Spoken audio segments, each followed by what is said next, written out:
All right, guys. So I'm just going to make a quick video just explaining how I raised my credit score over 100 points within 30 days, just based on research and things that I've done. So please like the video, subscribe to see more content coming in the future regarding credit repair and just overall things of that nature. So one, I do want to start the video off letting you know that I'm not any type of financial advisor, credit specialist, or anything like that. This video is not giving you any type of advice or anything like that. I am basically just explaining what I did within a 30-day time frame that actually worked for me. And then hopefully it can work for you if you decide to try this. The first thing I did was I pulled my credit report. I went to a credit check total where it's, I think, $1 to pull your credit report. I'll drop a link below and also some free sites that you can get your credit repair from, because to get your credit report from, because that's the first place you would want to start, is obviously pulling your credit.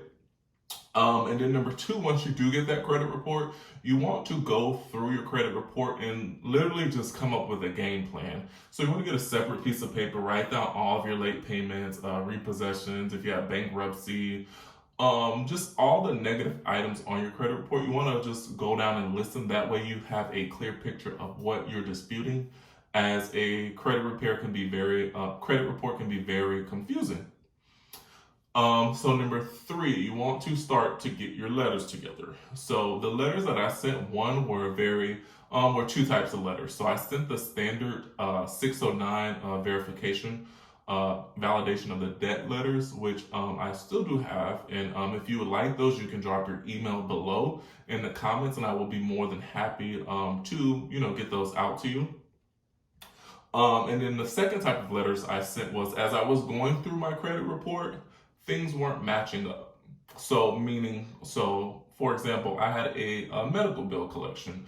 So it was showing 603 on Experian and then 632 on Equifax, which, if there's any type of dispute as far as dates, amounts, the credit remarks in there, so even as small as the remarks on that credit report, if anything is different when you're comparing that on your credit report, that's a violation of the Fair Credit Report Act.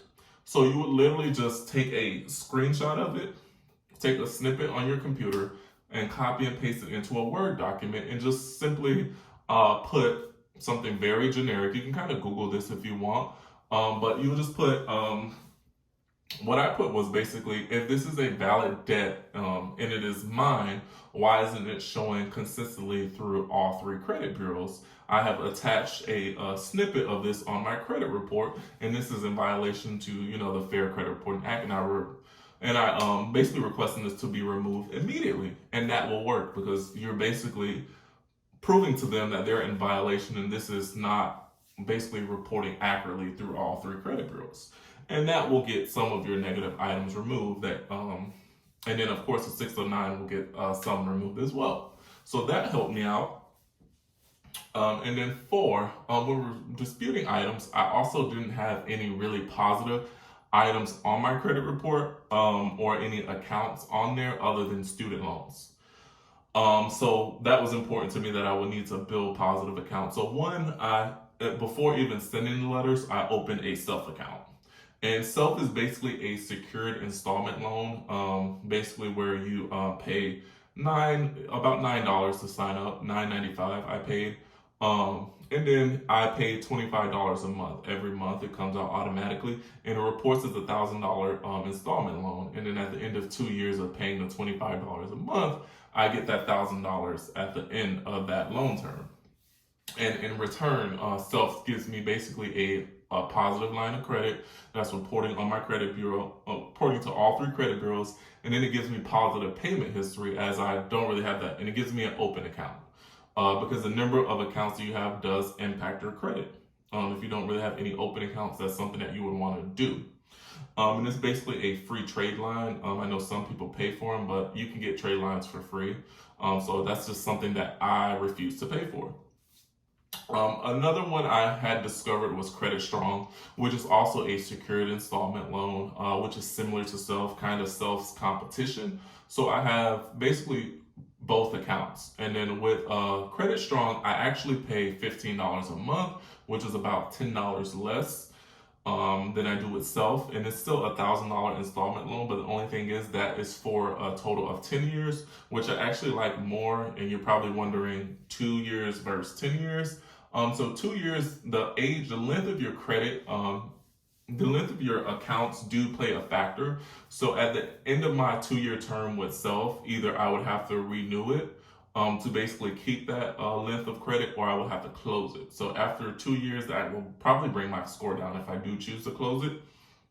So that's something to think about. So I actually like Credit Strong a little bit more just because it's a 10 year term. And when you think about it, 10 years is a long time, but I've been paying for Netflix for 5, 6, 7 years. So it's not really a big amount that's coming out monthly, and in return I feel like what I'm getting in return as far as increase to my score is pretty good. It's pretty worth the trade-off.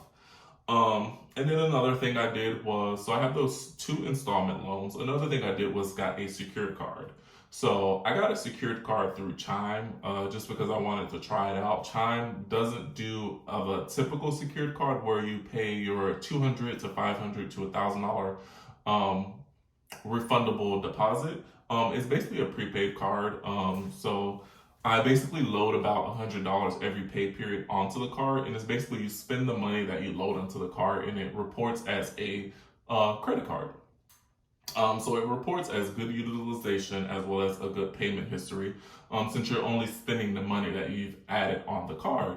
And then they send you a pretty little card like this, Chime Visa credit, which all the information is on the back of the card, so you can't see any of that. And I also have the Chime debit. So before I was just using probably about $100 of my direct deposit, sending it to the Chime account. But since I'm paid 2 days early with Chime, I just started, hey, why not just send my whole check there, just because. So yeah, so at that time, so within the time of 30 days, I disputed negative items on my credit, and I also added 3 positive items to my credit, which was very vital to getting that score up. So what I would do is I will definitely drop the links to Self, Credit Strong, as well as Chime, because those will definitely help build your credit as you're disputing things, which is important. Because most people who make these type of videos, which is why I want to make this video, they're basically saying how they raise their credit over a certain amount of time. And usually it involves some type of trade lines and spending money. So I just wanted to make this video of how I did it basically with little to no money. And definitely like, subscribe for future content. Deuces.